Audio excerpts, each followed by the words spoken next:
Hello everybody and welcome back. My name is Winback, and on today's episode of Grim Dawn, we're going to be doing something different. I am starting off in the Crucible today, showing you the build that I'll be using in my upcoming Ultimate playthrough, so you guys can take a look at it. I'll put the Grim Tools link in the description below, but I'm going to be on this build for quite a while here soon, so if you're at all interested in it, this is where you can get started.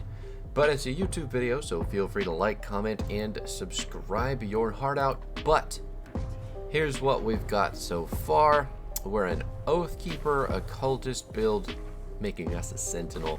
Only 5 levels from capping out at level 100, and I have literally just started on Ultimate. Big abilities for this build are going to be our Aegis. We've got Avenging Shield and Reprisal for it, along with the Aegis of Thorns to modify the damage.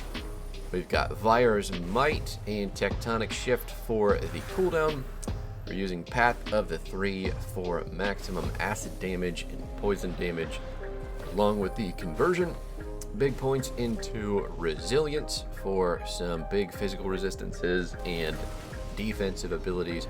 We've also got Presence of Virtue, Haven, and Rebuke for the defensive abilities there as well. And then with Occultist, we're taking Dreeg's Evil Eye. We've got Bloodburst with that, Focused Gaze, so we can change it into an Eyeball Grenade rather than an Eyeball Pea Shooter, Terrifying Gaze, and then Vile Eruption. As many points as we can get into those to maximize the damage. We've also got Blood of Dreeg and Aspect of the Guardian for more resistances and some slight damage, but it's more of a panic button than anything because having a heal is really important. This class does not have an invincibility button like my typical Nightblades and Arcanist classes do. So let's get this Crucible started. Watch how the build works. You're going to see a lot of dead stuff quick because I haven't done any Crucible runs on this build yet, so we're starting off on the lowest difficulty, and I'm going to need to just plow through stuff in the beginning here. Now, this class did take a lot of time to build up. I skipped literally all of the lore notes in the game up until I hit Ultimate, so I could read them all, get them all going nice and voice acted. All the build up to the Ultimate playthrough series that I'm working on made leveling this class a little bit harder than normal. Maybe not by a lot, because I did still use a lot of Potions of Clarity to get pulled through quickly. So everything that you're seeing right now is completely done in Elite or Normal. We used a bunch of writs and mandates to get as much faction reputation as possible, and the only other thing I really need to work on is the infamy for all the Nemesis bosses, because those will be a big part of the playthrough as well. So those are coming. All that stuff is coming. It's going to be a super fun playthrough, and I promise it'll be entertaining at the very least. I just didn't have it ready for today because all of my audio was fucking up, and I didn't want to go throwing a video like that around without proper editing and proper audio. So hopefully with this video I will have the audio figured out, get a script together for that series to begin with, and I'll edit in the fun stuff too. But anyway, hey, how you doing? This is the Sentinel build. We're a shield pitching, boss crushing tackle monster who just absolutely spews acid and poison everywhere. I guess I forgot to do devotions, huh? I'm sure you've already seen it in the Grim Tools link if you're interested at all, but whatever, it's fine. So anyway, Abomination, I've got half the tree. I don't care about the chaos side. I just want the acid poison side. I've also got Behemoth for the defensive and health regen stats that come with it there, plus the Giant's Blood skill. Pretty super handy. We've got Affliction as well, doing the fetid pool. Lots of... You know what? I don't actually know if I need to finish this one all the way out. But there's acid retaliation in it, so that's really what I was going for. The Murmur, Mistress of Rumors, there you go. Manticore, Scorpion, Eye of the Guardian, Rat, and Wretch. All of that stuff combined with the Scarab. And yeah, that's everything. That is everything to get me over to Abomination with maximum poison damage output. I was also thinking about Yugal, but you know, I didn't make it to there, so that's fine. No big deal. I also have 2 devotion points left that I haven't really figured out what I want to do with, so we'll see. I might do some more rearranging there, but for the time being, everything's good. Let's just take a sit down real quick. I got a lot of acid retaliation on this build, and a lot of gear plus skills that are just doing damage when stuff hits me. So if it gets close, it's just going to die. So let's check it out right now. We'll look at the gear, let the whole wave come in and kill themselves. Armor of the 3. What is it? Shoulder guard, judgment, and defender. So it's a weapon, it's a shield, shoulders, and armor. Right. Anyway, so that'll be taking up 4 slots of my gear when we eventually get around to it. But gloves are already what they're going to be. They're mythical Viper Fang grips. That's giving us poison damage to Blood of Dreeg, attack speed to Blood of Dreeg, and Aegis of Menhir buffs, which is really fantastic. The more that I can get out of that ability, the better, because it's really big stuff for this build. The boss did kill himself while we were doing our thing, so that's pretty fucking cool. We've also got Bramblebind, the mythical version, right now for a placeholder while we're waiting on that set shield, but we don't use Righteous Fervor, so that is not a big deal. We get 2 seconds off the skill recharge for Dreeg's Evil Eye. We get 50% of the retaliation damage added to attack, which is really, really good because our retaliation damage is nuts. And then the converted health, the vitality damage converted to acid damage, really, really strong stuff too. Boots feel good. I don't know if this is going to stay the way it is, but the Venom Spine Greaves, Dreeg's Evil Eye, points, Retribution, Venom Spines when we get hit, pretty helpful.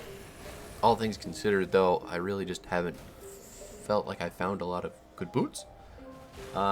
Thorn Girdle of the Misty Glade is +3 to Reprisal and 50% chance to spawn wild vines, which are pretty dope. And the other thing I was going to mention is the helmet. The helmet was actually crafted because I have the blueprint for, I think it's called the Voice of Dreeg, and that is pretty wicked cool. Gives us some additional abilities as well as points into a lot of stuff that we need. Basically anything with the name Dreeg on it is going to be really good for this build, which kind of matches up being that it's a Sentinel. It's got some occultist stuff in there, and we love the witch gods. Time traveled forward to wave 100. Enemies are actually doing damage. They live a little bit longer, and we're running into some nemesis bosses, so things should be much more entertaining as far as the build goes for this stage of the Crucible. But you know what, fingers crossed. I already ran into Valderan for the nemesis bosses, so hopefully they start popping out a lot quicker. Now they're not ultimate level difficulty, at least I don't think they are, because Valderan in the Crucible does not feel anywhere near as difficult as Valderan in the game itself. But anyway, you get really just kind of an idea of what this build is all about. So you get to see lots of shield tossing, lots of dashing. I took another mobility skill too, as well, with the glyph of the pouncing manticore, I think it is. Manticore pounce? Yeah, that's it. But that's not really much for the damage, or as much for the damage as it is for the mobility. This class, I've noticed, isn't super tanky, and without a lot of get out of jail free cards, it does need to be quite movable, especially if we get surrounded by a whole bunch of enemies that I wasn't expecting to be in a place that they were. So that was probably a poor explanation, but you get the idea. You understand how this works, and if I ever need to get out of the middle of a clumped up group of killer enemies, I can do it. can do that with either the D key or the Q key. And it just turns out my first movement ability does a whole bunch of damage on top of that. So, again, like, if you're paying attention to my energy bar at all, you're noticing just how ridiculously fast it goes down. It's pretty crazy. Oh my god, and I'm rooted. Rooting enemies are the worst. Oh, there's Benjar. That's our second nemesis boss of the playthrough here. If you could just stop rooting me, I'd really appreciate it. He's got a whole bunch of mines all over the place too. Alright, cool. They exploded on his death and I wasn't anywhere near it. Thank you, damage over time. Going on to wave 120. Who will be the next nemesis boss up? If we're going in order, I've already done the Ethereals and the Chthonians, so maybe the Beast boss is next? That'd be kind of terrible. I don't like Kubacabra to begin with. If I have to deal with that infinitely respawning devil woman beast, I'll be upset. Rober Guardian. Oh, maybe it'll be Musalaki? Moose! The undead, Arcovian undead nemesis. Could also be Fabius the Unseen Gonzar, who is the Cronley's gang nemesis, which was, God, the most difficult thing to farm in the entire universe. If you haven't seen that video, give it a watch, especially if you're trying to, well, debate whether or not you want to farm that boss up, because it was such a pain in the ass. Oh my god. It is Musalaki! Moose. Oh god, the freezing. I don't have any freeze resistance on this build whatsoever, so it's fantastic that he died as quick as he did, but my god, if I find an enemy with poison and acid resistance who can also freeze me, I'm dead. Just super dead. Nothing I'm going to be able to do about it. I do need to get that resistance up. I have most everything up. I just have to worry about the fixing the reduced stun duration, because I think that's only at like 37%. And the other big CC resistances. So, I mean, you could probably tell I'm getting my ass kicked. Not actually getting my ass kicked, but when I get frozen, I'm stuck, and it hurts, and I don't like it, and I need it to be done. I also hate it when my passives get turned off, because they are a big part of my defensive strategy. So if ever I run into a skill-disrupting enemy, things are going to suck. Things are going to suck real bad. I have hit a couple in my my elite playthroughs, and they turned my stuff off, and you could just immediately tell the difference. Who is it this time? It is Fabius, isn't it? I can't see him, but I know he's there. Wow, voice cracking. And I'm a man. I'm an old man. All right. Down he goes. That's 3 nemesis. 3 nemesis bosses dealt with. Or is it 4? No, that's 4. Yeah, forgot. Moose. We did Moose too. Oh god, please stop freezing me. But yeah, so I mean, get comfortable. This is the build that you're going to be seeing on basically the rest of the videos for, I don't know. It's going to be at least a couple weeks, because we're going to be playing through Ultimate, reading all the lore, doing all the areas. I've got the Grim Tools map up for literally everything going on, so we can find all the stuff, do all the bosses, and this is just the build that I have the most confidence in. So I also did the I forgot that Act 7 has its own key dungeon, its own roguelike dungeon, and I forgot to make a video on that, so that will be part of the Ultimate playthrough. It's going to take a while to get there though. The Iron Maiden? Why is it the Iron Maiden? This one's super far ahead, I felt like. Boom. She dead? Yep, she's down. Boom. Oh, and we hit a boss that has it. Oh, Karov. You silly bastard. Jump out of there. Throw another eyeball grenade. Got that sweet acid spray from the Manticore every time that we drop an eyeball grenade, and it is fantastic. It's such a huge AoE too, like everything gets hit.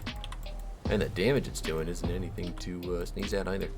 Freaking fantastic.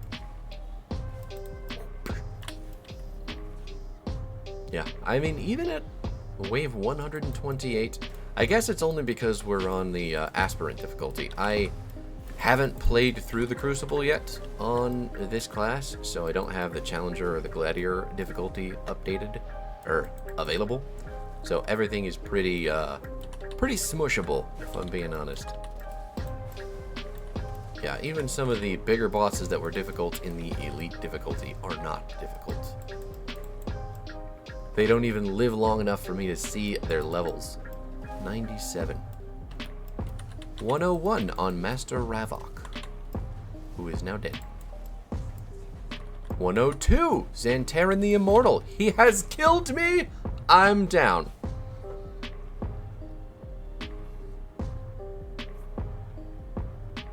Oh, that's the nemesis for Death's Vigil. Got it. Okay. I was like, wait, didn't I already kill the undead? But yeah, that's it for this Crucible run. I got my ass kicked by a nemesis at the 11th hour because I wasn't paying attention to how much damage he does. Anyway, that's it for this video, everybody. Thanks so much for hanging out. I will be back next time, which we will start the playthrough for the ultimate lore and hidden spoils and stuff, and we'll be using our Sentinel here with which to play through the game. So I'll see you then. Again, thanks so much for hanging out, getting close to that 1,000 sub mark. I appreciate every single fucking one of you for that, but I will see you there. Goodbye.